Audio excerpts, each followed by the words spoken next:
देखो लिली बेटी, इस घर को ये तुम्हारे पापा के पापा यानी मेरे पति ने इस घर को बनाया था अपनी पोती के लिए। अरे दादी, ये तो कुछ ज्यादा ही पुराना घर है। अरे वाह, इस घर का गार्डन कितना बड़ा है। दादी जरा यहाँ आकर देखिए। हाँ मुझे पता है, इस घर का गार्डन कितना बड़ा है। इस घर में तो पुराना रेडियो प्लेयर भी है। इसे छुओ मत, ये खराब हो जाएगा। दादी, यहाँ तो और भी पुरानी चीज है। इन चीजों को छूने के सोचना भी मत, चलो मेरे साथ। पर दादी, ऐसा क्या है उन चीजों में जो आप मुझे उन्हें छूने भी नहीं दे रही है? आखिर आपको हुआ क्या है? लिली बेटी, जब तुम्हारे दादाजी के आखिरी पल रह गए थे तब मैंने उनसे वादा किया था कि मैं उनके घर की सारी पुरानी चीजों को संभाल कर रखूंगी। अब मैं आराम कर रही हूँ, तुम्हारा कमरा बिल्कुल सामने है। जब मैं अपने कमरे का दरवाजा खोलती तब मैं अपने कमरे को देखकर बहुत ज्यादा खुश हो जाती और फिर मैं थकान के मारे बेड पर लेट जाती। फिर जब मैं अपना पार्सल लेने के लिए जाती तब लगता है कि ये लड़की मेरे पति के घर को तोड़कर ही मानेगी। फिर जब मैं मेरा पार्सल लेकर ऊपर आ रही होती तब दादी मुझसे कहती, चुपचाप जाकर सो जाओ। हाँ, फिर अगले दिन जब मैं टीवी देखते हुए हंस रही होती तब ये क्या तुम सुबह सुबह ही टीवी में लगी हुई हो? चलो इसे बंद करो। फिर जब मैं पौधे उगा रही होती तब तुम ये क्या कर रही हो? दादी, आपको दिख रहा नहीं है? मैं यहाँ पौधे उगा रही हूँ। मेरी ये बात सुन दादी मेरे सारे पौधों को उखाड़ने लगती। आपने ये क्या किया? लिली बेटी, मुझे इन पौधों से एलर्जी है। ये बात कहकर मैं उन्हें घर से बाहर फेंक देती। फिर जब वो अंदर आकर कुर्सी पर बैठ जाती तब मुझे उस पर बहुत ज्यादा गुस्सा आता। अब तुम कहाँ से आई हो? देखो तो कैसे बिना जवाब दिए ऊपर जा रही है बेशरम लड़की। फिर जब वो ये बात कहती तब मैं वहीं बैठकर अपने नूडल्स खाने लगी। लिली, तुम घर का खाना नहीं खाओगी? नहीं खाऊंगी। नहीं खाना है तो मत खाओ, मुझे तुमसे क्या है। अच्छा, मुझे अब समझ में आया, लगता है कि तुम मेरे नूडल्स खाना चाहती हो। ऐसे नूडल्स से तो बेहतर मैं किसी का झूठा खा लूं। अगले दिन जब मैं टीवी देख रही होती तब लिली बिना मुझे बोले ऊपर जाने लगती। लिली बेटी, मुझे तुम्हारे साथ कुछ बात करनी है। लिली बेटी, तुम आजकल कुछ ज्यादा ही पैसों की चीज खरीद रही हो, इसलिए मैंने सोचा है मैं भी तुम्हें रेंट पर चीजें दूंगी। क्या 10,000 की चाय? ये कैसे रेट बनाए हैं आपने? तुमने गलत मेनू उठा लिया, सही रेट तो इसमें है। और हाँ, अगर तुम्हें इस घर की कोई भी चीज को यूज करना है तो तुम्हें पैसे देने होंगे, जैसे कि वाटर का 500, टीवी का 3500, रेडियो का 150। आप घर की चीजों को यूज करने के लिए भी पैसे देने पड़ेंगे। मैं जा रही हूँ। फिर अगले दिन जब मैं मेरे लिए खाना लेने जा रही होती तब अरे लिली, बाहर बारिश हो रही है, तुम मेरा छाता ले जाओ, पर उसके तुम्हें 50 रुपए देने होंगे। जब दादी मुझसे छाते के 50 रुपए मांगती तब मैं उस छाते को वहीं रखकर अपने बैग को अपने सर पर रख लेती और वहाँ से भागने लगी। अरे लिली मत देना छाते के पैसे, इसे ले तो जाओ। फिर अगले दिन ही मैं अपनी जरूरत की सारी चीजों को ऊपर ले आती ताकि मुझे बार बार नीचे ना जाना पड़े। फिर जब मैं अपने कमरे की सारी सफाई करके चैन की सांसें ले रही होती, इतने में मुझे मेरी दादी की आवाज नीचे से आती। फिर मैं जल्दी से बालकनी में से नीचे देखती तो मेरी दादी घर के गार्डन में गिरी होती। लिली जल्दी नीचे आओ। जब दादी मुझे बुलाती तब मैं भाग कर जाती। दादी, मैं एम्बुलेंस बुलाती हूँ। नहीं लिली बेटी, टेबल में मेरी दवाई है। जब दादी मुझे अपनी दवाई के बारे में बताती तो मैं भाग कर टेबल में से वो दवाई ले आती।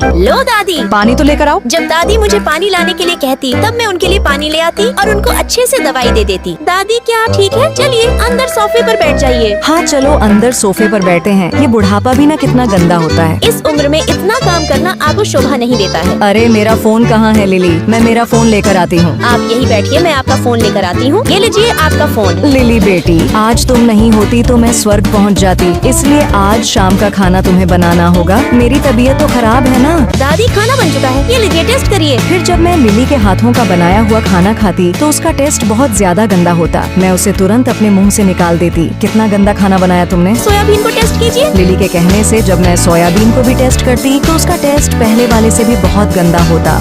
The next day. लिली बेटी, क्या तुमने मेरा फोन देखा? मैंने नहीं देखा। पर लिली बेटी, क्या तुमने मेरी पहनी हुई पैंट देखी? जब दादी मुझे पैंट के बारे में बताती तब मुझे याद आता कि दादी की पैंट को तो मैंने धो दिया था। फिर मैं भाग कर जाती और वॉशिंग मशीन से दादी की पैंट में से उनका फोन निकाल लेती। अरे पागल लड़की, ये तुमने क्या किया? मेरा फोन खराब कर दिया। इसमें तुम्हारे दादा की फोटो थी और ये उनकी मुझे दी हुई आखिरी निशानी थी। दादी, आई एम सॉरी, पर मैं इसे ठीक करवा दूंगी। एक तो मेरा फोन खराब कर दिया, ऊपर से मुझे तसल्ली दे रही हो। भाड़ में जाओ, मैं तुमसे नहीं बोलूंगी। ठीक है, मत बोलना, मुझसे मैं भी तुमसे बात नहीं करूंगी। फिर अगले दिन जब मैं मार्केट से घर आती तब दादी मुझे देख अपना मुंह फेर लेती। दादी, दरवाजा खोलिए। मुझे तुमसे बात नहीं करनी है। दादी, मैंने आपको कहा ना, मैं आपका फोन ठीक करवा दूंगी। ऐसे उस फोन को पकड़कर बैठने का कोई फायदा नहीं। जब मैं ये बात कहती तब दादी किसी तरह से मुझे फोन दे देती। जरा इस फोन को देखिए। इसमें तो पानी चला गया है। इसको ठीक करने में 2 घंटे लगेंगे क्या? मैं इसे ठीक कर दूं? हाँ, थोड़ा जल्दी कर दीजिए। ये लीजिए, मैंने आपका फोन ठीक कर दिया है और आगे से इसे पानी से बचा कर रखें। फिर जब मैं फोन में देखी तब उसमें दादी के साथ दादाजी की फोटो होती। अरे लिली बेटी, तुम घर आ गई और मेरा फोन ठीक हुआ या नहीं? ये लीजिए। ये तो बिल्कुल ठीक हो गया। दादी, मैं एक बात पूछूं, पापा और दादाजी एक दूसरे से अलग क्यों हो गए थे? लिली बेटी, वो एक दूसरे से अलग इसलिए हो गए थे क्योंकि तुम्हारे पापा दादा से कभी सीधे मुंह बात ही नहीं कर पाते थे। इस बीच तुम पैदा हो गई और फिर तुम्हारे दादा के मुंह पर पहली बार तुम्हारे पापा के प्रति उनको खुशी हुई। काश मैं दादाजी की वो खुशी देख पाती, पर अब क्या फायदा, वो वक्त तो कब का बीत चुका है। दादी क्या मैं आपके पापा से बात करवाऊं? ये लीजिए दादी, पापा से बात कीजिए। मॉम, इतने सालों बाद आपसे बात हुई है, मुझे तो रोना आ रहा है। बेटा रोना मत, नहीं तो मैं भी रो पड़ूंगी और यहाँ नदियाँ बह जाएंगी। फिर जब मैं फोन चला रही होती, इतने में दादी बाहर से अंदर आ जाती। दादी आप इतनी जल्दी अंदर क्यों आ गई? बेटी तुम्हारे पापा से बात करके मेरा मन भारी हो गया, इसलिए मैं अंदर आ गई और अब मैं सोने जा रही हूँ। क्या हुआ लिली बेटी? दादी चलिए हम घूमने चलते हैं। ये बात कहकर मैं दादी को अपने साथ स्कूटर पर हेलमेट लगाकर घूमने ले जाती। लिली तुम्हारे साथ स्कूटर पर बैठकर बहुत ज्यादा अच्छा लग रहा है। जब दादी मुझे ये बात कहती, इतने में हमारे आगे एक पपी आ जाता।